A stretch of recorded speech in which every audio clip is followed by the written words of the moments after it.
threat.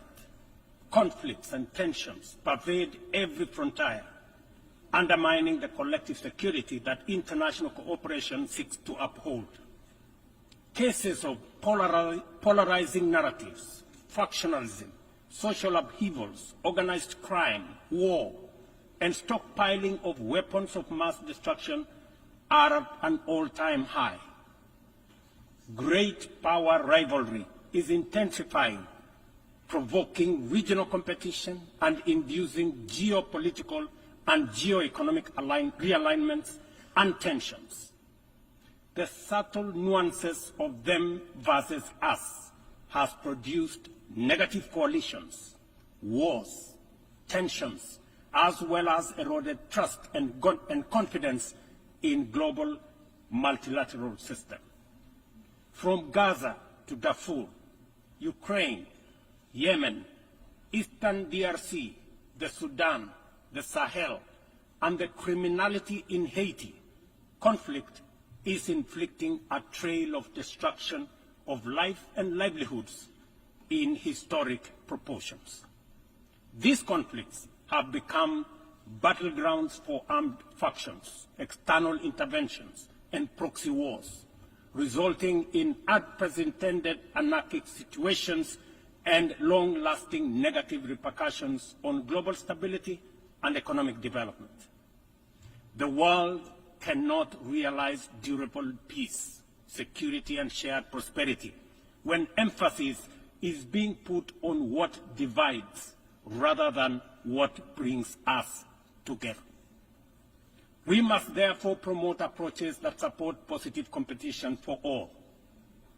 The perilous security landscape is further complicated by emerging threats stemming from human advancement, cybersecurity threats, and sophisticated cyber attacks on critical infrastructure pose significant risks to national security and global stability.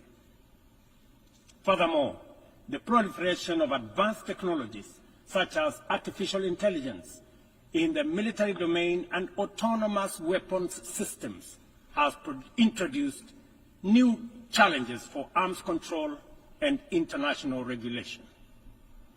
Regrettably, the world's most powerful states have increasingly chosen unilateralism and militarization over dialogue and diplomacy. As a consequence, the capacity of our multilateral institutions to maintain and enforce peace, even in national crises with significant regional impacts, is severely undermined. Even worse, a resurgence of nuclear arms race, buoyed by the intensifying geopolitical rivalries and tensions, has made the possibility of a catastrophic nuclear warfare a real possibility. Our vision of a world free from nuclear weapons and other weapons of mass destruction is dying incrementally. We must not sit back and leave the future of upcoming generations to fate. We must intentionally rise to the occasion to meet the challenges of our time by reaffirming the core values of the UN Charter. We need to muster the political will and collectively reinforce our diplomatic efforts to confront the security threats through comprehensive, multi-pronged, and context-specific approaches. Excellencies, Kenya's commitment to international peace and security is unwavering. We continue investing in efforts that promote stability and harmony both within our region and beyond.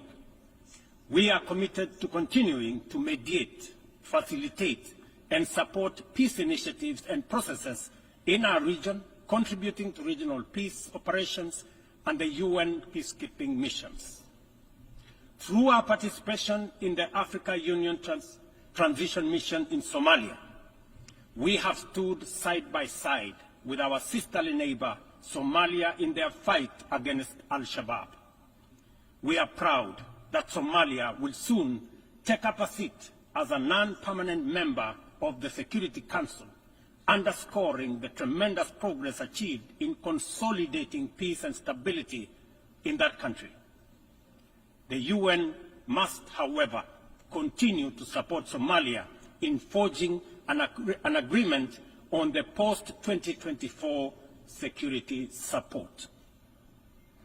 Kenya welcomes the adoption of the Security Council Resolution 2719, establishing a framework for financing Africa Union peace support operations through UN-assessed contributions, thereby enhancing our collective peacekeeping efforts.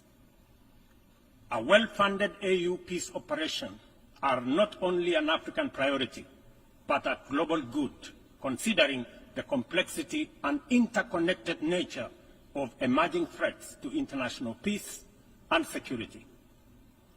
Earlier this year, and at the request of the leadership of South Sudan, I launched the All-Inclusive Tumaini Initiative, bringing together the warring parties and the political leadership of South Sudan to address the root causes of the protracted conflict in that country. I commend the leadership of South Sudan and all the participating parties for their commitment to the peace process. I also thank all regional and international partners for their unwavering support, both political and financial, to the South Sudan Tumaini Initiative. Ladies and gentlemen, at the last General Assembly, I announced Kenya's readiness to lead a multinational security support mission to Haiti at the Haitian government's request. Following the Security Council's authorization under Resolution 2699, Kenya has deployed 382 specially trained police officers to Haiti. Just a few days ago, I had the opportunity to visit Haiti, witness the work of our officers in the field, and observe remarkable progress on the ground. Our support for the Haitian National Police has significantly advanced the pacification of cities and towns, protected critical infrastructure, and relieved many communities previously held captive by criminal gangs. I also commend Haiti's political leadership for forging an agreement and a promising roadmap towards free, fair, and democratic elections. We are deeply grateful for the financial and logistical support from the United States, Canada, and other member states that are shouldering this heavy burden. This has been critical to the MSS's deployment thus far. However, Kenya and other Caribbean and African countries are ready to deploy, but are hindered by insufficient equipment, logistics, and funding. I appeal to all member states to stand in solidarity with the people of Haiti by providing necessary support, either directly to MSS contributing countries or through the UN Trust Fund. I must emphasize, however, that Kenya will deploy the additional contingent towards attaining the target of all the 2,500 police officers by January next year. The progress so far in Haiti demonstrates that what was once deemed mission impossible is indeed a present and undeniable possibility. Mr. President, we must candidly acknowledge that international cooperation in its current form has clear limitations. It is constrained by entrenched systems and structures that prevent effective action and meaningful progress. Since the last General Assembly, the global situation has deteriorated across multiple fronts. Conflicts have deepened, economic disparities have widened, and the climate crisis has intensified. To address these challenges, we must rethink and reform global collaboration mechanisms, making them much more responsive, adaptable, and impactful. the existing international security architecture represented by the UN Security Council continues to hamper efforts to maintain international peace and security. The Council is, by all intents and purposes, dysfunctional, undemocratic, non-inclusive, unaccountable, autocratic, and at best, opaque. An institution that excludes 54 African countries with 1.4 billion people, while allowing one nation to veto decisions of the remaining 193 member states in the 21st century, is simply unacceptable. We must urgently seek to make the Security Council representative, inclusive, transparent, democratic, effective, and accountable. In Africa, we are not advocating for reform and collective action solely at the UN. In fact, we are also in the process of comprehensively reforming the Africa Union to become a fit-for-purpose institution that can effectively represent African nations globally and deliver prosperity. Excellencies, peace and development are inseparable pillars. One cannot flourish without the other. Yet, the 2024 Sustainable Development Goals report paints a bleak picture. Only 17% of targets are on track. Nearly half show minimal or moderate progress, and over one-third have stalled or regressed. The COVID-19 pandemic, escalating conflicts, geopolitical tensions, and climate change have severely impacted progress towards the SDGs and the Paris Agreement goals.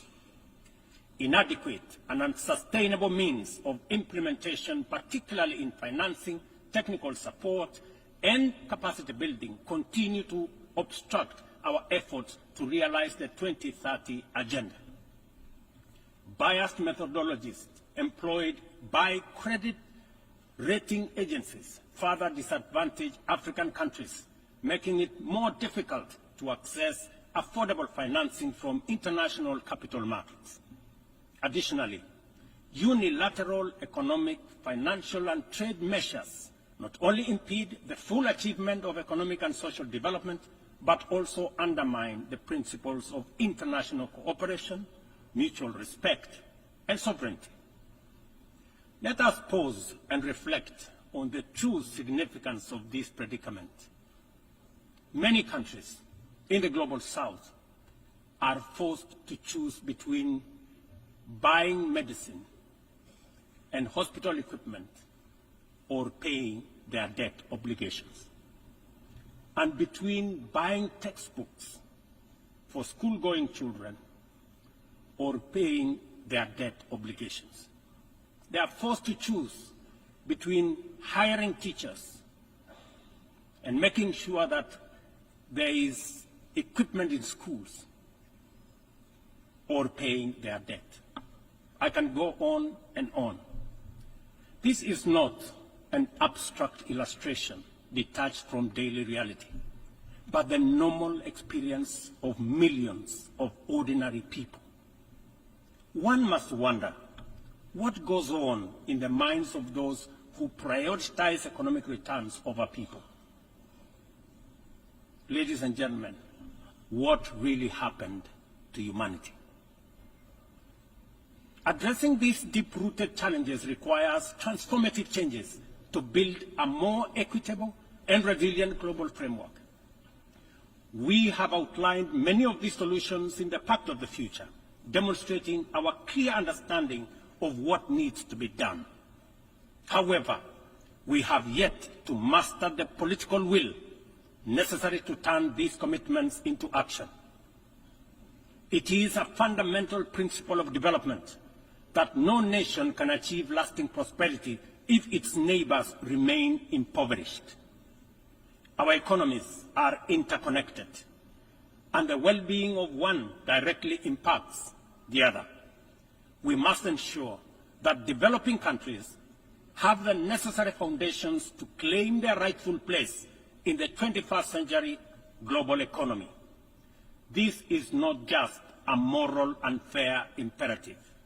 It is a strategic necessity to address systemic challenges such as migration, labor market disparities, climate change, and global security.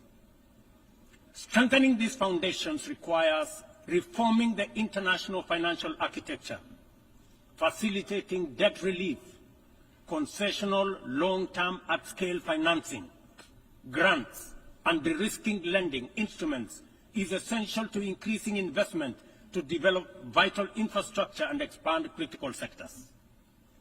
Consider Africa's immense untapped potential in clean energy resources.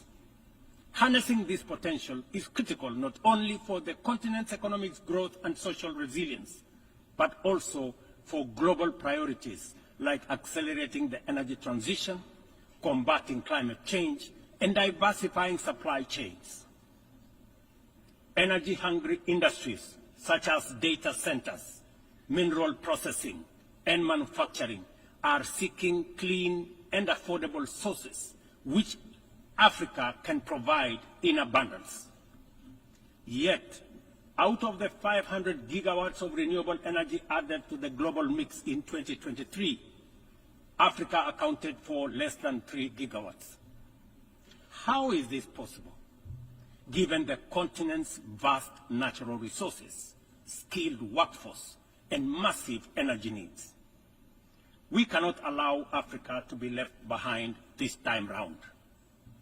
Affordable financing is essential, but so are transformative policies and inclusive fair trade practices, market access, inclusive international tax cooperation, technology transfer, and capacity building.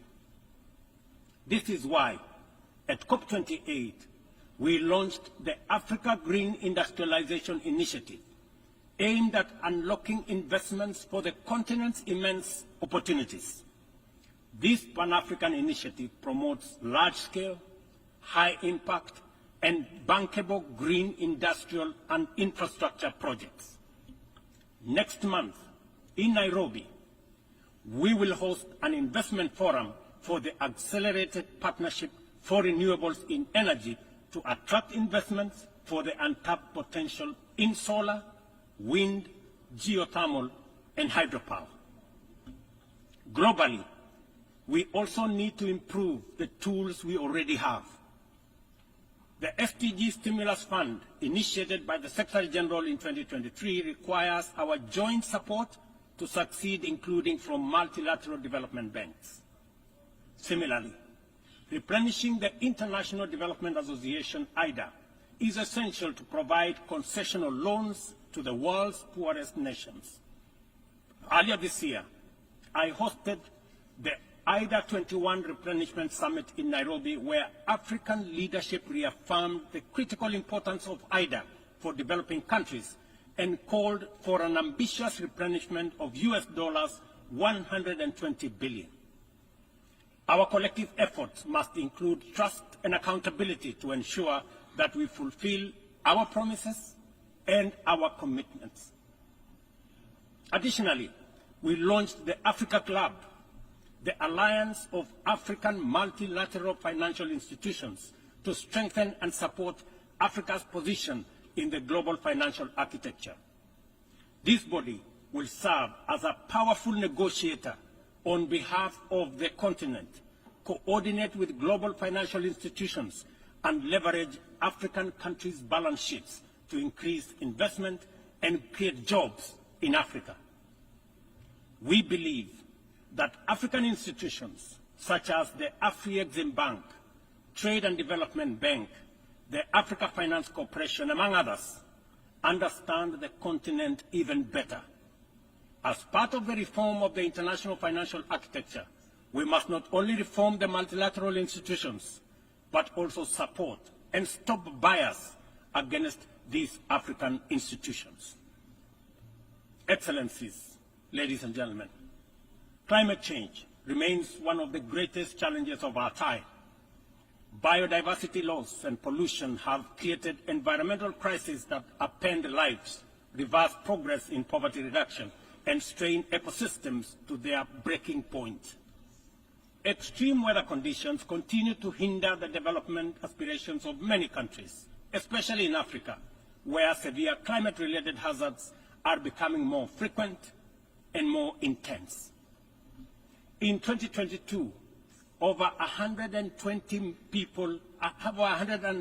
million people in Africa were directly affected by climate-related disasters, resulting in more than $8.5 billion in economic damages. According to the Emergency Event Database, there were approximately 5,000 fatalities, though the toll is likely to be higher due to underreporting. We are at a crossroads, and the path to correcting the climate course is clear. COP29, to be held this November in Baku, Azerbaijan, presents a critical milestone in ensuring that the solutions we implement are rooted in fairness and opportunity for everybody. However, the new climate financing goal expected at COP29 faces significant hurdles as deep disagreements persist over who should contribute and how much funding is needed. Without swift resolution, these divisions risk derailing our collective progress on climate action, just as the global situation becomes increasingly urgent. Let me be clear. Political posturing and inaction will neither protect the vulnerable from the consequences of a runaway climate crisis, nor save our civilization from ecosystem collapse. It is therefore critical that all nations step forward to meet this moment with ambition and responsibility. As we confront the escalating impacts of climate change, we must also recognize the interconnected environmental challenges we face, such as plastic pollution, which continues to wreak havoc on ecosystems and threatens global sustainability. It is imperative that we adopt a robust global plastics treaty during the 5th round of negotiations in Busan in the Republic of Korea this November. Kenya fully supports an ambitious outcome and the African proposal to establish the Treaty Secretariat in Nairobi, thereby reinforcing UNEP's role. It is indeed unfortunate and regrettable, ladies and gentlemen, that UNEP is the only body where secretariats of conventions created under it are increasingly being carved out and located elsewhere. UNEP, being one of only 2 UN headquarters in the Global South, must not be cannibalized for whatever purpose or reason, let alone excuse. Mr. President, as the host country of UNEP and UN Habitat, I take this opportunity to thank the Assembly for approving the upgrade of the infrastructure at the United Nations office in Nairobi, the largest UN campus in the world. This project includes the construction of new office space and the design of ultra-modern conference facilities. These developments mark a significant milestone towards enhancing the quality and accessibility of Secretariat services to member states. Not only will they serve current needs, but they will also strengthen the future success of multilateralism. We look forward to the Assembly's continued support as construction begins in 2025. It will be critical to ensure that UNON receives sustainable and predictable resources to ensure the timely completion of this upgrade. Kenya will continue to play its part in ensuring that UNON fulfills its mandate. Accordingly, the Government of Kenya has undertaken extensive improvements and expansion of physical infrastructure around the complex and will continue working towards making Nairobi a regional and humanitarian hub for the United Nations. Mr. President, Excellencies, ladies and gentlemen, as we reflect on the theme of this session, the call for unity in diversity in the pursuit of peace, development, and human dignity, it is evident that we must reimagine international cooperation to align with the complex realities of the 21st century. Our actions must reflect our ambition and commitment to a world where progress is measured not just by economic growth, but by the well-being, rights, and dignity of every person. The challenges we face, from climate crisis to economic inequality, demand a bold rethinking of how we work together, grounded in mutual respect and shared responsibility. The achievement of the Sustainable Development Goals cannot be reserved for the privileged few. It must be a shared success that uplifts all nations, transcending borders and disparities. Our collective efforts to combat climate change must be rooted in fairness and equity, ensuring that no nation or community bears a disproportionate burden. This is our shared journey. We must have a say in the choices we make. We must move beyond outdated paradigms of power and influence to create a system of international cooperation that reflects the aspirations and dignity of every human being. We must embrace a new vision of global solidarity, one that upholds the principles of equity and inclusivity. It is within our power to build a world that embodies the true spirit of the United Nations, a world where every voice is heard, every life is valued, and global progress is shared by all. This is the cooperation our people expect, our future demands, and it is the commitment we must deliver.